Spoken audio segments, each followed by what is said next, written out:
रीवा के ऐतिहासिक लक्ष्मण बाग मंदिर में स्थापित भगवान जगन्नाथ स्वामी बलभद्र और सुभद्रा बीमार हो गए हैं। ज्येष्ठ माह की पूर्णिमा के साथ ही भगवान गर्भगृह से बाहर आ गए हैं और अगले 15 दिनों तक विश्राम करेंगे। यह एक सदियों पुरानी परंपरा है जिसका निर्वहन करीब 350 सालों से किया जा रहा है।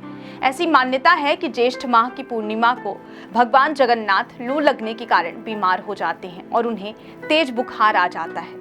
जैसे ही भगवान बीमार होते हैं, मंदिर के पट भक्तों के लिए बंद कर दिए जाते हैं। इन 15 दिनों तक भगवान को औषधि और सादा भोजन दिया जाता है। उनके भोग में दलिया, खिचड़ी, मूंग की दाल और हल्के खाद्य पदार्थ शामिल होते हैं। अस्वस्थ होने के कारण भगवान जगन्नाथ, बलभद्र और बहन सुभद्रा शयन कक्ष में आराम कर रहे हैं। राज्य वैद्य द्वारा उन्हें दवाइयां दी जाती हैं और पुजारियों द्वारा 108 कलश औषधीय जल से उन्हें स्नान कराया जाता है। लक्ष्मण बाग का यह मंदिर कई वर्ष पुराना है, जहां यह प्राचीन परंपरा आज भी कायम है। भगवान का बीमार होना और विश्राम करना, यह सब परंपरा का हिस्सा है। 15 दिनों के इस विश्राम के बाद भगवान स्वस्थ होकर रथ यात्रा के दिन भक्तों को दर्शन देंगे। रीवा रियासत में भगवान जगन्नाथ की रथ यात्रा की सदियों पुरानी परंपरा है, जिसका निर्वहन रियासत के सभी राजाओं ने किया है। आज भी राज परिवार के मुखिया और जनता के द्वारा यह भव्य रथ यात्रा निकाली जाती है, जिसमें भगवान सज धज कर निकलते हैं और शहर भ्रमण कर लोगों को दर्शन देते हैं। चिकित्सकीय उपचार किया जाता है, ये कितने वर्षों से प्रथा चली आ रही है? ये भगवान जगन्नाथ जी यहाँ रघुराज सिंह के द्वारा विराजमान किए गए हैं और ये प्रथा है कि भगवान भक्त की बीमारी अपने ऊपर ले लिए थे। भक्त बीमारी से कराह रहा था, भगवान दर्शन देने के लिए गए भक्त के यहाँ, तो भक्त कहा नहीं कर पाएंगे स्वामी, तो भगवान ने कहा तुम्हारी बीमारी 15 दिन के लिए मैं ले लेता हूँ। वही प्रथा चल आ रही है कि भगवान को ज्येष्ठ महीने में लू लग जाती है। लू के कारण फिर ज्येष्ठ की पूर्णिमा को महास्नान होता है भगवान का और गर्भ मंदिर से बाहर निकालकर उनको बीमारी हालत में रख दिया जाता, पर्दा बंद कर दिया जाता है और उनको शाम को खीर का भोग लगाया जाता है और फिर राज वैद्य जाते हैं और राज वैद्य द्वारा उनकी दवा उपचार किया जाता है।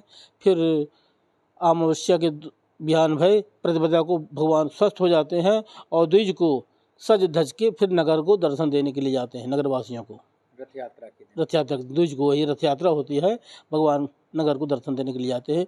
और सुभद्रा जी बलदाऊ जो हैं साथ में, वो देखने आए थे भगवान को बीमारी हालत में, तो भी रुक गए थे। अब भगवान बोले तीनों फिर चलेंगे, भगवान नगर को दर्शन देंगे। तो तीनों लोग एक साथ जाते हैं, भगवान रथ में सवार होकर के जाते हैं और यहाँ से किला जाते हैं। किला में राजा धीराज स्वागत करते हैं भगवान का, महाराजा पुष्पराज सिंह उनकी आरती उतारते हैं। इसके बाद कोठी कंपाउंड होती है, मानस भवन में ठहरते हैं। मानस भवन में सेठ महाजन मिलकर खूब विशाल भंडारा करते हैं। फिर दूसरे दिन फिर वापस आते हैं, दूसरे रास्ते से धुइया टंकी होते हुए अस्पताल चौराहा होते हुए स्थान में आ जाते हैं, अपना ग्रहण कर लेते हैं, स्थान ग्रहण कर लेते हैं। पूरे वर्ष वहीं रहते हैं। जब भगवान आते हैं तो फिर उनका नगर भ्रमण के बाद फिर महास्नान होता है। इसके बाद अपने स्थान में विराजमान किए जाते हैं। ये कितने वर्षों से प्रथा चली आ रही है? ये यहाँ तो जब से विराजमान हुए हैं महाराजा रघुराज सिंह के द्वारा, तब से यहाँ चल रही है। उससे पुरी में तो और पहले चल रही है और पुरी से ही यहाँ विग्रह आया था भगवान का, तकरीबन 350 जी 350 वर्ष करीब। जी ये पुरी से आए थे भगवान? जी पुरी से आए थे। महाराजा रघुराज सिंह गए थे दर्शन देने के लिए, अपने आप पट बंद हो गया था ऐसा बताते हैं। तो फिर महाराजा रघुराज सिंह शतक बनाए, 100 शतक बनाए। इसके बाद एक बार से खड़े होकर अस्तुत किए और पूरे शरीर में कोढ़ निकल गया था महाराजा साहब के। फिर पूरा कोढ़ पटा गया, अपने आप पट खुल गया। फिर भगवान बोले वरदान मांग लो राजन, तो राजा ने वरदान मांगे कि हमारे स्थान चलिए प्रभु। तो वहाँ से फिर भगवान का विग्रह लाए और यहाँ स्थापना कराए। जी स्थापना। और यहाँ के रीवा वासियों को दर्शन देते हैं? रीवा वासियों को दर्शन देने के लिए भगवान जाते हैं। जी सांबित प्रसाद पांडे जी, लक्ष्मी नारायण पुजारी। रघुराज सिंह की राजगद्दी हुई। राजगद्दी के बाद थोड़े दिनों बाद महाराज के शरीर में कोढ़ हो गया, पूरा शरीर बर्बाद हो गया। तो उन्होंने उस टाइम पर यहाँ अग्निहोत्री गुरु थे, चर्चा किया। उन्होंने चर्चा में कहा कि महाराज आप जगन्नाथपुरी जाएं और उन्हीं से कृपा करें तो वही कृपा कर सकते हैं। अब संजोग बना कि वो वहाँ महाराज गए और प्रार्थना करने के लिए जैसे दरवाजे पर पहुँचे, ऑटोमेटिक वहाँ का फाटक बंद हो गया। पुजारियों से चर्चा किया, कहा महाराज ये तो प्रभु की इच्छा है, हम तो कुछ बता नहीं सकेंगे। पर उन्होंने फिर कवि थे, 108 श्लोकों की रचना किया। अंतिम श्लोक उनका था, हे नाथ का पहियो मेरी देहियाँ बिगाड़े से।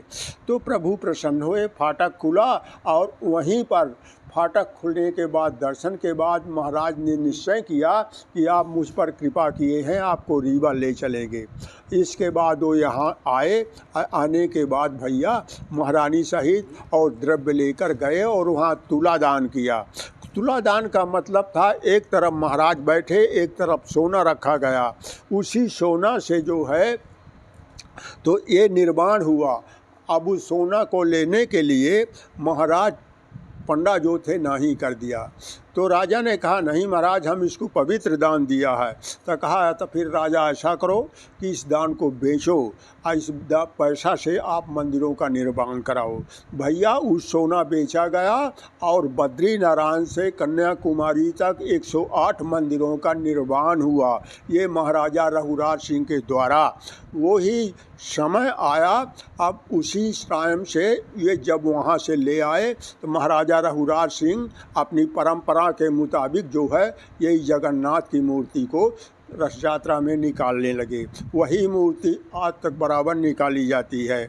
और यहाँ जब भगवान बीमार होते हैं तो भगवान बीमार होने के बाद बाहर आते हैं, उनका महास्नान होता है। स्नान के बाद उपचार होता है। उपचार के बाद अस्थाई स्थान पर आराम करते हैं 15 दिन।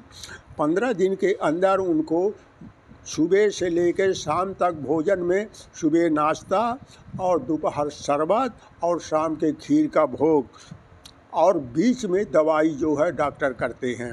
ये कार्यक्रम सब होते होते 15 दिन भैया चलता है। 16वें दिन जो भगवान जो है स्वच्छ होते हैं और श्रृंगार होता है, महास्नान होता है। इसके बाद ये दूज को यहाँ से रवाना होके और किला जाते हैं। किला से शहर घूमते घामते मानस भवन में पहुँचते हैं, रात विश्राम करते हैं। दूसरे दिन जो है तो वहाँ भंडारा बृहद होता है और उसके बाद 4 बजे रवाना होते हैं। तो वहाँ से सिरमौर चौराहा होते हुए और हॉस्पिटल होते हुए वापस जो है 12 बजे रात अपने आश्रम में आ जाते हैं। इतनी किस्सा भैया है बस।